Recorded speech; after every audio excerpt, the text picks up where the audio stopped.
आजादी हमें उपहार में नहीं मिली है, इसके लिए एक लंबी यात्रा करनी पड़ी है, आजादी की यात्रा।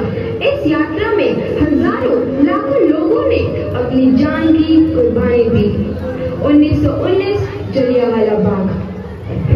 आज हमारे बैसाखी का दिन है, लेकिन पूरा पंजाब बैसाखी नहीं मनाएगा। हम सब बैसाखी नहीं मनाएंगे।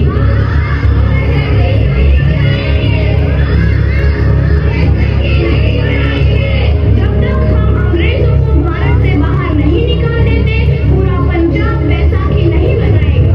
अच्छा, तो तुम सब हमारा विरोध करता है, भाग जाओ यहाँ से, इसका अंजाम बहुत ही बुरा होगा। हम नहीं जाएंगे, तुम लोग जाओगे, हमें नहीं, तुमको भारत से भागना होगा। Soldiers fire!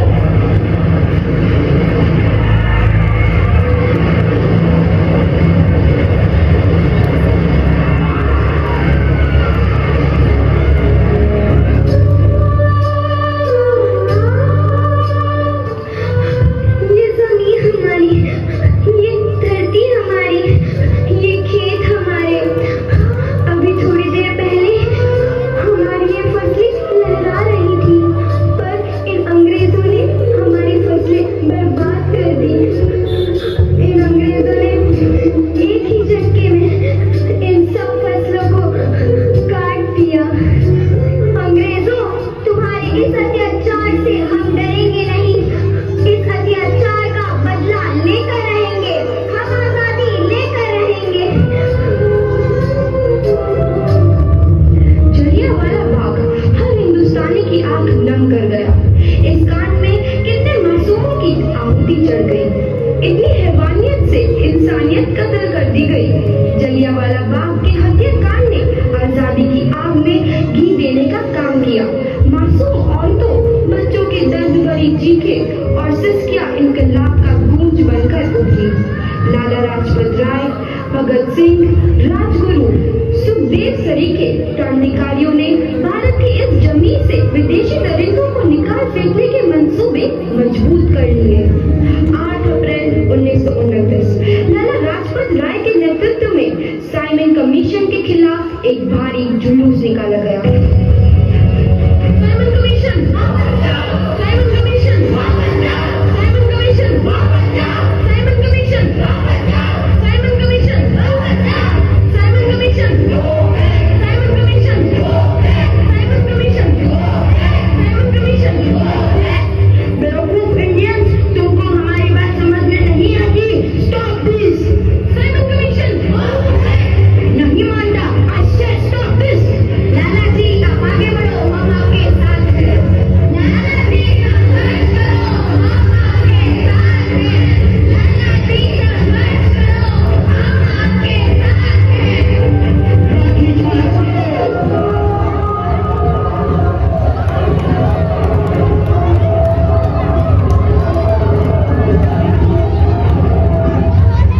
लाला जी को बहुत गहरी चोट लगी है, उनका सर फट गया है। मेरे शरीर में लगी एक एक लाठी अंग्रेजी सरकार के कफन में कील का काम करेगी। ये आजादी की लड़ाई रुकनी नहीं चाहिए। ये जिम्मेदारी मैं तुम सबको सौंप कर जा रहा हूँ। लाला लाजपत राय की दर्दनाक मौत के बाद भगत सिंह, सुखदेव, राजगुरु वतन के इन मतवालों के खून में ऐसा उबाल आया जिसका सामना करना अंग्रेजी सरकार के लिए मुश्किल हो गया। अंग्रेजों को करारा जवाब देने के लिए स्कॉट और सैंडर्स को मारने की रूपरेखा रची गई।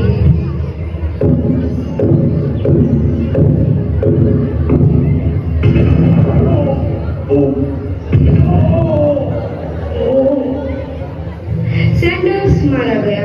चारों तरफ तहलका मचा था। दीवारों पर लिखा था, लाला जी की मौत का बदला ले लिया गया है। भगत सिंह समेत सभी वहां से फरार हो गए। 8 अप्रैल 1929 दिल्ली में ब्रिटिश सरकार की सेंट्रल लेजिस्लेटिव असेंबली की बैठक में 2 बम धमाके की आवाज सुनाई दी।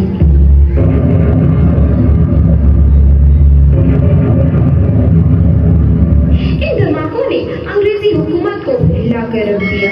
इस घटना को अंजाम देने वाले भगत सिंह, राजगुरु और सुखदेव ने अपने आप को अंग्रेजों के हवाले कर दिया। 1930 को अदालत ने अपना फैसला सुनाया।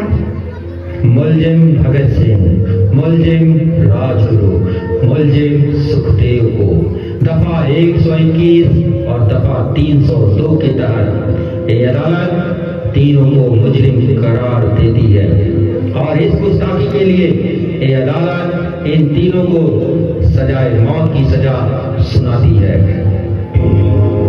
सरफरोशी की तमन्ना अब हमारे दिल में है, देखना है जोर कितना बातले कातिल में है।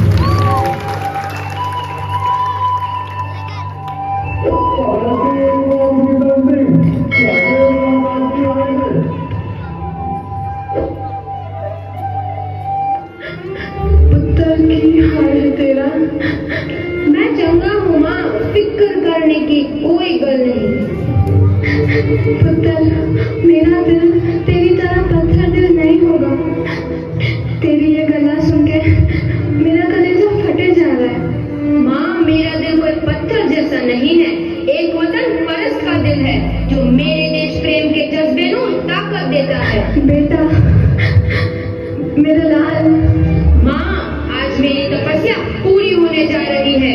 जे तू रोई तो मैंने तकलीफ हुई। सोच, तेरा पुत्र आज शादी करने वास्ते जा रहा है। फर्क केवल इतना है, वो घोड़ी पर नहीं फांसी पर चढ़ने वास्ते जा रहा है। आज तू क्रांतिकारी की माँ है, कल तू एक शहीद की माँ होगी। माँ, पुत्र भगत, तू इतनी छोटी उम्र में हम सबको छोड़ के चला जाएगा। तूने जिंदगी में देखा ही क्या है पुत्र? मैंने अपनी माँ देखी है, जिसने मुझे एक ही बात बताई है कि बेटे, अपने देश के लिए एक बार मरना 100 बार जन्म लेने के बराबर होता है। अच्छा माँ, अब आशीर्वाद दे, आखिरी बार विदाई लेने का समय आ गया है। भगत, मेरे लाल।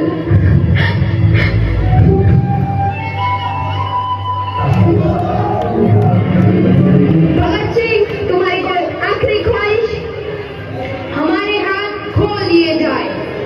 हम तीनों लोग एक दूसरे से गले मिलना चाहते हैं। उनके हाथ खोल दिए जाए।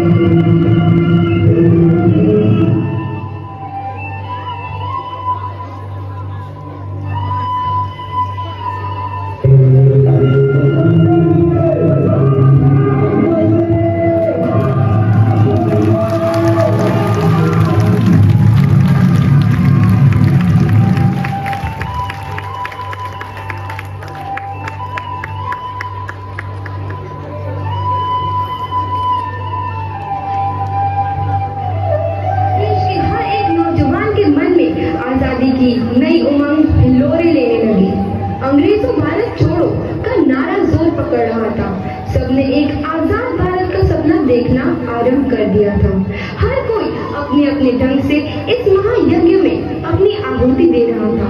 सुभाष चंद्र बोस, रानी लक्ष्मीबाई, तात्या टोपे और मंगल पांडे जैसे शहीदों की कुर्बानी रंग लाई। 15 अगस्त 1947 को